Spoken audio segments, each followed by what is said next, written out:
Thanks. Great. Hi, everybody. Good to have the chance to talk with you.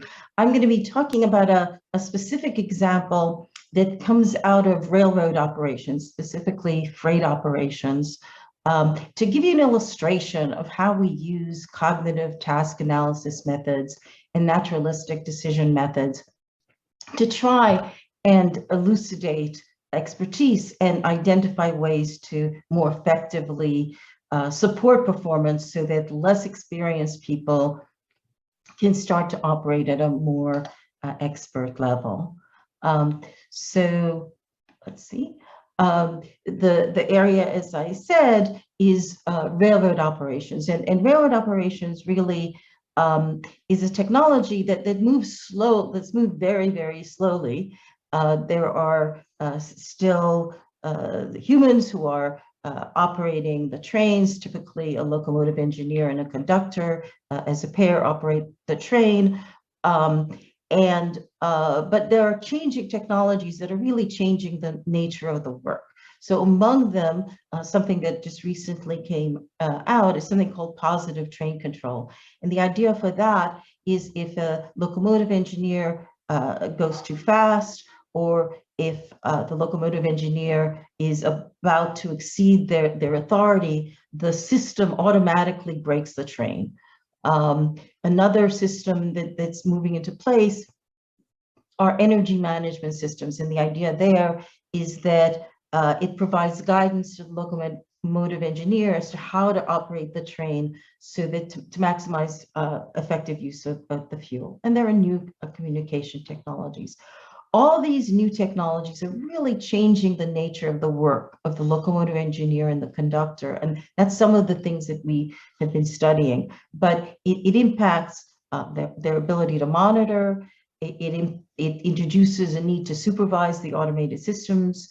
It changes communication and coordination, and changes how they handle unanticipated situations. So because of all these potential changes, the Federal Railroad Administration actually had great insight and started to commission cognitive task analysis studies over 10 years ago to try and understand and anticipate the potential impact of technology on performance and how the technology could best be leveraged.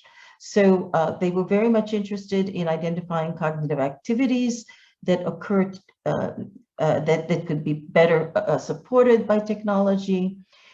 They were interested in anticipating new sources of problems that could arise, and possibly most importantly, to identify features of the existing environment that contribute to effective performance so that when you introduce the new technology, you don't disrupt those.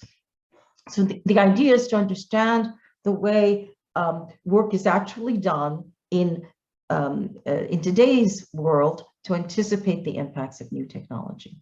The approaches that we took were varied. It's part of the toolkit of naturalistic decision making methods.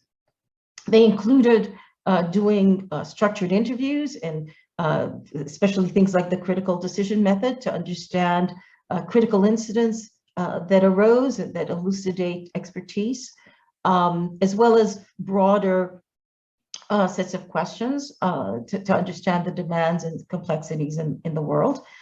These were typically conducted in focus group sessions, so 3 or 4 people at a time, for the sake of efficiency, the amount of time available from the participants. We also leverage those and combine those in a bootstrap manner with field observations. So we would go out and ride trains and go and sit with workers and roadway workers and go on high rail cars with roadway workers and sit in dispatch centers. So we combined field observations and interviews really in, as I say, in a bootstrap way. Our field observations would lead to questions which we'd ask in focus groups. What we learned from the focus groups would guide where we look next during field observations. And I think that's an important insight of this kind of work.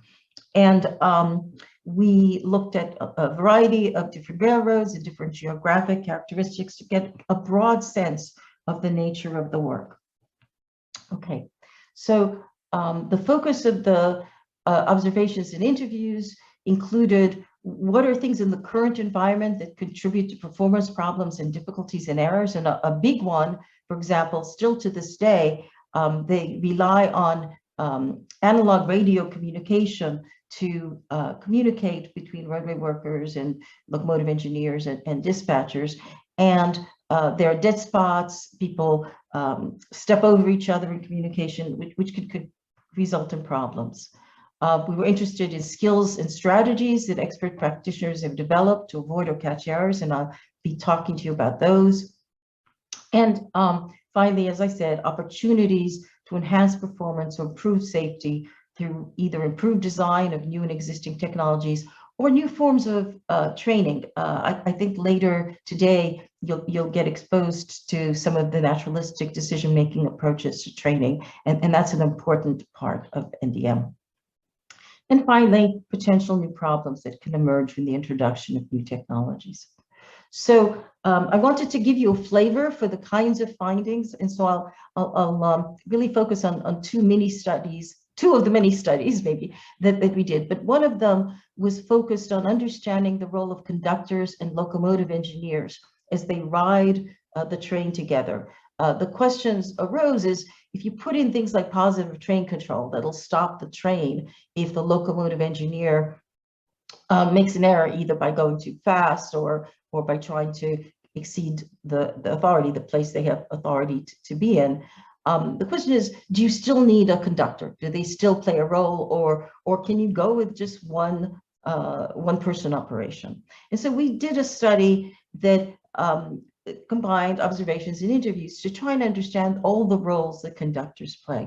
And lo and behold, we found that conductors do much more than provide a second safety check in the sense of with respect to exceeding authorities. They monitor outside the cab. They serve as a second set of eyes to identify dangers, both to the train and to the people on the train. So, for example, there can be obstacles on the train. There could be people on the side of the train bed that can be source of danger to them, and conductors help with that. They also fill knowledge gaps the locomotive engineer may have. A less experienced locomotive engineer benefits a great deal from a more experienced conductor. They support planning and problem solving. If the locomotive engineer has never been to a particular location, but the conductor has, they can provide guidance in how to plan the move. They help handle unanticipated events. And most interestingly, and possibly importantly, they keep the locomotive engineer alert and awake by communicating with them on a regular basis. So these are a number of different roles that the conductor plays that aren't necessarily obvious from their job description. But if you should decide to go to one-person operation, you need to find ways to reproduce them and just to provide for them. So that's the flavor of the kind of information you can get from NDM techniques. Similarly, we did another large study where the issue was to understand the role of the distributed team in safe and efficient operations. And if you think about railroads and trains, you mostly think about the train itself, right? The locomotive engineer and conductor. But there are lots of other people that are involved in the process. So there are roadway workers that are fixing the track and the signals. There are dispatchers that are directing the movement of both the trains, but also the roadway workers, because they have to find time for the roadway workers to do their job, and when the train is not moving on that track. So there's lots of people involved in the performance.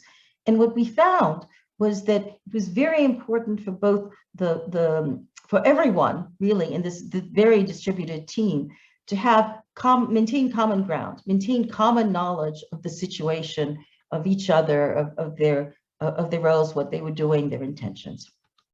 And so questions came up what are the challenges to maintaining this common ground of where everybody is and what they're doing?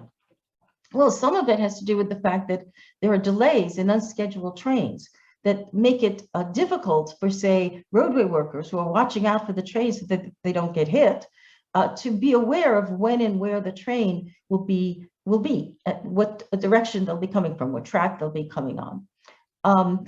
Similarly, not all roadway work is scheduled ahead of time, making it difficult for the trains to predict where the roadway workers will be and what they'll be doing.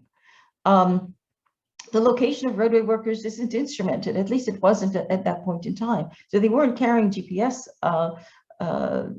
indicators. So the dispatchers, in order to understand where the roadway workers were, they had to rely on radio communication. And as I mentioned, radio communication can be highly highly unreliable. So one of our findings is that the people on the team, the locomotive engineers, the dispatchers, roadway workers, developed proactive strategies for maintaining common ground. And what's important is these strategies weren't explicitly taught. There were no explicit protocols and procedures for how to do it. They just developed them and informally developed them and learned them and applied them. And these led to much more reliable and safe performance. These strategies fell into two categories. One were listening in strategies, which relied on the party line aspect of radio communication, where it's broadcast, everyone can hear it. So people would routinely be listening in to conversation directed at others to understand the location, activities, and intentions of other trains, of roadway workers in the vicinity, and that allowed them to detect and avoid errors. Similarly, they engaged in informal cooperative practices that helped each other out. So I'll be describing this a little bit more detail, but they actively contributed to the common ground in ways that weren't officially required. They also provided redundancy checks to catch errors. So when they were listening in, they would often recognize that someone wasn't where they were supposed to be and correct it. And they would provide, proactively facilitate each other's work. So if a roadway worker needed a little bit of extra time on the track, the dispatchers would try to identify such time and opportunistically give it to them. And all these resulted in more reliable performance. So I wanted to particularly focus on the informal cooperative communication practices that fostered common ground.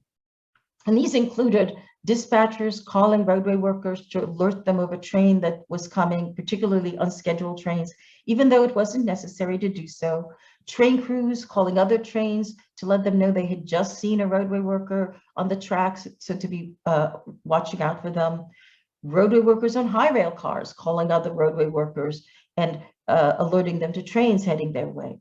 What was important about these is these informal practices and strategies were referred to us as courtesies. They weren't necessary. And in fact, when we did interviews, they were never even mentioned. It's only when you observe them doing it and you said, gee, guys, why are you doing that?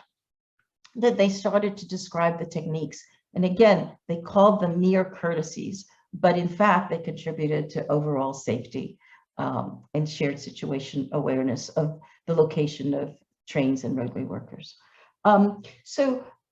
These kinds of insights can lead to a number of important things. For example, being aware of how to better take advantage of digital communication. So in addition to radio communication, for example, you can use computer screens and digital audio communication, which can be more reliable. But in order for it to be effective, it should have a broadcast capability, right? In order to preserve the party line aspect, to allow people to listen in to other people's conversations, because that's important. Similarly, you can leverage things like GPS technology and graphics to enhance shared awareness of the location and activities of roadway workers and trains in the vicinity. Again, using the technology in ways that are informed by the cognitive demands and needs of the people on the scene. So sort of to summarize for you, I tried to give you a couple of examples where the intent was to illustrate the power of cognitive task analysis methods and naturalistic decision methods. They provide powerful tools to identify sources of resilience and contributors to safety and requirements for effective support. CTAs can contribute to successful technology implementation by mitigating the risk of design failures, by promoting a more complete understanding of the needs and design challenges. Again, the kinds of things we uncovered, you wouldn't be able to find by looking at procedures or training manuals or anything like that. It's only by going into the field and really talking to the workers that allow you to do that. And they also can help you guide mid-course design corrections and lay the groundwork for next generation systems. So when new systems are put in place, the shakeout period can be an important time to understand the problems that are existing and how to fix them. And finally, as I mentioned before, CTAs can contribute to training development, and I think you'll hear more about that later this afternoon.